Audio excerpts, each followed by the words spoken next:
ሰላም ጤና ይስጥልን ተመልካቾቻችን ከአንከር ሚዲያ ዝግጅት ክፍል ያክብሮት ሰላምታችንን እናቀርባለን። ህዝባዊ እምቢተኝነቱ ተስፋፍቷል። ህዝባዊ ተጋድሎም በተጠናከረ ሁኔታ እየተካሄደ ነው። የእንግሊዝ መንግስት በኢትዮጵያ ዜጎቹ ከፍተኛ ጥንቃቄ እንዲያደርጉ የጉዞ ማሳሰቢያ አውጥቷል። በተለይም በአማራ ክልል፣ በኦሮሚያና በትግራይ ክልሎች እንዲሁም በሶማሌ ክልል ዜጎች ጉዞ እንዳያደርጉ ማስጠንቀቂያ አውጥቷል።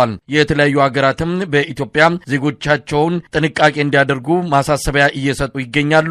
ህዝባዊ አመጽ ተፈርቷል። በኢትዮጵያ በየቦታው የሚታየው የህዝብ ተቃውሞ ወደ አጠቃላይ ሀገራዊ የህዝብ ንቅናቄ እንደሚሸጋገር ምልክቶች እየታዩ ነው። በአርባ ምንጭ፣ በዲላ፣ በጋምቤላ፣ በሲዳማ ህዝባዊ እምቢተኝነትን በማንሳት ህዝቡ አደባባይ ወጥቶ ተቃውሞውን እየገለጸ ይገኛል። በዛሬው ዝግጅታችን በአማራ ክልል ያለውንም ወቅታዊ የተጋድሎ እንቅስቃሴ እንመለከታለን። የጦሩ አመራሮች ተይዘዋል፣ ተገድለዋል። በተለያዩ አካባቢዎች ከፍተኛ ቁጥር ያለው የአብይ አህመድ ሰራዊት እንደዚሁ እጅ እየሰጠ እንዳለም በሚደርሱን መረጃዎች ማረጋገጥ ተችሏል። ከህዝባዊ እምቢተኝነቱ እንጀምራለን። የእንግሊዝ መንግስት የጉዞ ማስጠንቀቂያ አውጥቷል። በኢትዮጵያ በበርካታ አካባቢዎች ሰላም የለም ብሏል። የእንግሊዝ መንግስት ማሳሰቢያ። ወደ ዘውትር ተሳታፊያችን እንመጣለን። አዳዲስ ከተሞች እየተጨመሩ ነው። ዛሬ አርባ ምንጭ ላይ የ12 ዓመት ልጅ ተገድላ በመገኘቷ ፍትህ እንፈልጋለን ያሉ የአርባ ምንጭ ነዋሪዎች አደባባይ ወጥተዋል። የፍትህ መጓደል ተደጋጋሚ በሆነ መልኩ በአካባቢው የተከሰተ በመሆኑ ህዝቡ በምሬት የተጠራቀመ ብሶቱን ነው ዛሬ ያወጣው። በጋምቤላም እንደዚሁ፣ በዲላም ደሞዝ ከአለመከፈልና ጭማሪው ከመቅረቱ ጋር ተያይዞ ህዝቡ አደባባይ መውጣቱን የሚያሳዩ መረጃዎች እየወጡ ነው ያሉት። በርካታ አካባቢዎች እየተቀላቀሉ ነው። ህዝባዊ እምቢተኝነት በኢትዮጵያ ተጀምሯል። እውነት ነው መሳይ። እንግዲህ በሀገሪቱ ውስጥ ለውስጥ በጣም በከፍተኛ ደረጃ በደሉን ሲያብላላው ተሸክሞ ቆይቷል። የኢትዮጵያ ህዝብ አሁን ፈንድቶ ወጥቷልኝ። በተለይ ከአዲስ አበባ በደቡብና በስተምዕራብ አካባቢ ያለው ኦሮሚያን ጨምሮ ጋምቤላ፣ ቤንሻንጉል ጉሙዝ፣ ደቡብ ምዕራብ ኢትዮጵያ፣ ማዕከላዊ ኢትዮጵያ የሚባሉ እነዚህ 5 ክልሎች ላይ ህዝቡ ወደ አደባባይ ወጥቶ መንግስትን እየተቃወመ ነው የሚገኘው። ከዚህ ከ2 ቀንና ከ3 ቀናት በፊት በደቡብ ክልል በሐዋሳ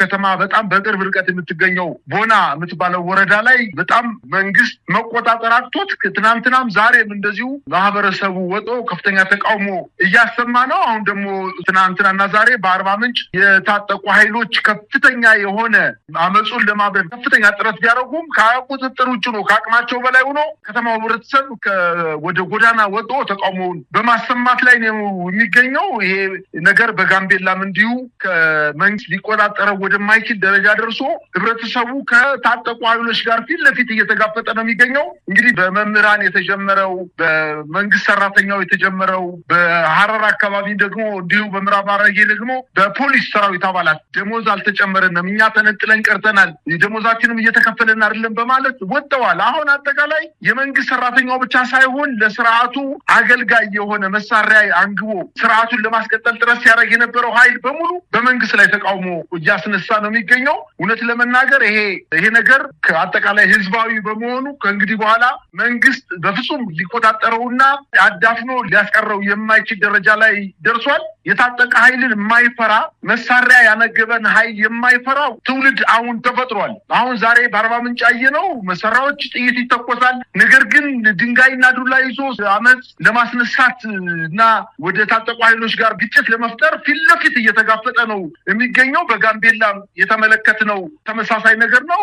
በትናንትናው ዕለትም እንዲሁ በዲላ አካባቢ የተደረገው የተቃውሞ እንቅስቃሴ አድማሱን አስፍቶ ወደ ተለያዩ ወረዳዎች እየሄደ ነው የሚል መረጃ ደርሰውናል። በአጠቃላይ በኢትዮጵያ ከፍተኛ የሆነ የሰላማዊ አመጽ ብቻ ሳይሆን መንግስትን ፊት ለፊት የሚጋፈጥ የከተማ አድማ ይጀመራል ተብሎ ስለታሰበ እንግዲህ 11 እዝን በአማራ ክልል አሰማርቶ ሙሉ በሙሉ ሰራዊቱን አማራ ክልል የወሰደው የመንግስት አስተዳደር አሁን በደቡብ ክልል፣ በደቡብ ምዕራብ ኢትዮጵያ፣ በማዕከላዊ ኢትዮጵያ፣ በጋምቤላ፣ በቤንሻንጉል አካባቢ ማጣፊያው አጥሮት ወዲህ ወዲያ ሲሮረጥ ነው እየተመለከትን የምንገኘው። ምናልባት በተለያዩ አካባቢዎች ያለውን የህዝብ ተቃውሞ በተመለከተ ጥያቄዎቹን እየተነሱ ህዝቡን ወደ አደባባይ የሚያወጡ ብሶቶችን እንደው ጠቅለል አድርጎ መግለጽ ወይም ደግሞ መመልከት ከተቻለም የፍትህ መጓደል፣ የፍትህ መራቅ፣ የመልካም አስተዳደር እጦት፣ የኢኮኖሚ ጥያቄ በእነዚህ ነገሮች የሚሽከረከር ነው። ስለዚህ በአንድም ይሁን በሌላ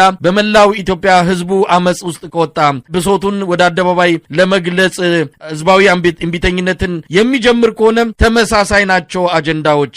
የብሔር አጥርን የዘለለ የሃይማኖት አጥርን የዘለለ ላለፉት 30ና 40 ዓመታት ህወሓት ስልጣን ላይ ከወጣ ጀምሮ አብይም አጠናክሮ ባስቀጠለው የብሔር ፖለቲካ ምክንያት ኢትዮጵያውያን አንድ የሚያደርጋቸው አጀንዳ የለም እየተባለ ነበር። አሁን የምንሰማቸው የህዝብ ድምጾች ተመሳሳይ ናቸው። በሲዳማ ደሞዝ ይከፈለን፣ በሃዲያ ደሞዝ ይከፈለን፣ በጋምቤላ በቤኒሻንጉል ተመሳሳይ ጥያቄዎች ናቸው። አርባ ምንጭ የተነሳውም ሆነ በሃዲያ ከመልካም አስተዳደር እጦት ከፍትህ መጓደል ጋር የመጡትም ጥያቄዎች ተመሳሳይ ናቸው። ስለዚህ በአንድም ይሁን በሌላ በመላው ኢትዮጵያ መሰል ጥያቄዎች እየተነሱ ህዝብ ወደ አደባባይ የሚወጡ ከሆነ የሚቆጣጠረው ሊሆን አይችልም። ምናልባት ምን አይነት ነገር ልናይ እንችላለን? እየተስፋፋ ነው። እንደ ወረርሽኝ በየከተማው ህዝቡ ስሜቱን ብሶቱን ለመግለጽ እየወጣ ነው። ከዚህ አንጻር ነገ ከነጎዲያ በርካታ ከተሞች ይቀላቀላሉ ተብሎ ነው የሚጠበቀው። መሳይ አሁን የኢኮኖሚ የመልካም አስተዳደር የህግ የበላይነት ጥያቄ አይደለም ህብረተሰቡ በጣም እያሳሰበው የመጣ የመኖር ያለመኖር ጥያቄ ላይ ደረሰው እኮ በቃ እነዚህን ጥያቄዎችን አሁን የጠቀስኩልን 3 ጥያቄዎች መንግስት ሙሉ በሙሉ እኮ ደፍጥጧቸዋል። ኢትዮጵያ ውስጥ የኢኮኖሚ እድገት የለም። በጣም አድሏዊነት የበዛበት ነው። በፍትህ ስርዓቱን ብንሄድ ፍርደ ገምድል በወንበር ላይ ተቀምጠው ፍርደ ገምድል የሆነ ውሳኔ የሚወስኑ ዳኞች ሙሉ በሙሉ ነው ማለት በሚያስችል ደረጃ ደርሷል። ሌላውም የመማር ሕክምና የማግኘት የማህበራዊ ፍትህን የማግኘት መብት አልፎታል እኮ አሁን ይሄ 2 ዓመት 3 ዓመት 4 ዓመት ሆኖታል እኮ።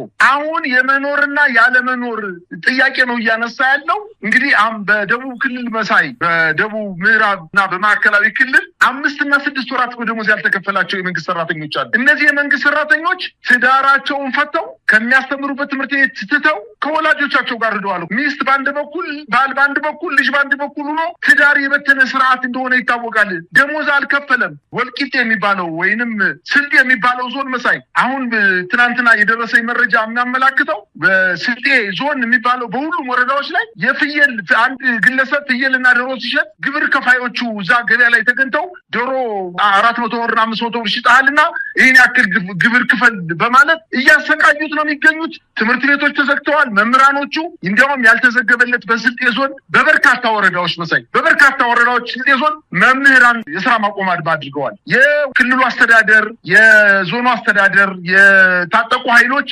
በየትምህርት ቤቱ በመገኘት መምህራንን ሰብስበው ወደ ትምህርት ገበታቸው እንዲመለሱ ለማድረግ ከፍተኛ ጥረት ቢያደርጉም ገንዘብ የሚከፈል ገንዘብ የለንም፣ ፌዴራል መንግስቱ በብድር መልክ ይሰጠናልና በአጭር ጊዜ ውስጥ እንከፍላቸዋለን በማለት እያማለሏቸውና አድማውን እንዲያቆሙ ከፍተኛ የሆነ የፖለቲካ ቅስቀሳ እያደረጉ ነው የሚገኙት። ነገር ግን አልተበገሩላቸውም። ይሄ አሁን የመኖር ያለመኖር ጥያቄ ነው። በህይወት የመኖር ጥያቄያቸው የኢትዮጵያ ህዝብ አደጋ ውስጥ ወድቋል። በልቶ የማደር በሰላም እቤት ውስጥ እርቦት የመቀመጥ መብታቸውን ሁሉ መንግስት ነፍጎታልና ይሄ ነገር በጣም ተስፋፍቶ የቀጠለና አሁን የኢትዮጵያ ህዝብ ብቻ ሳይሆን መሳይ ዓለም አቀፍ ሚዲያዎች እየዘገቡት ያለው ሁኔታ ነው። የኢትዮጵያ ጉዳይ በኢትዮጵያ ላይ ብቻ አይደለም ተቋርጦ የሚቀረው። ምናልባትም በቀንዱና በምስራቅ አፍሪካ ሀገራት ላይ የኢትዮጵያ ችግር ተስፋፍቶ ቀጠናውን ወደ ትርምስ ሊያመጣ የሚችል ስርዓት እንደሆነ በርካታ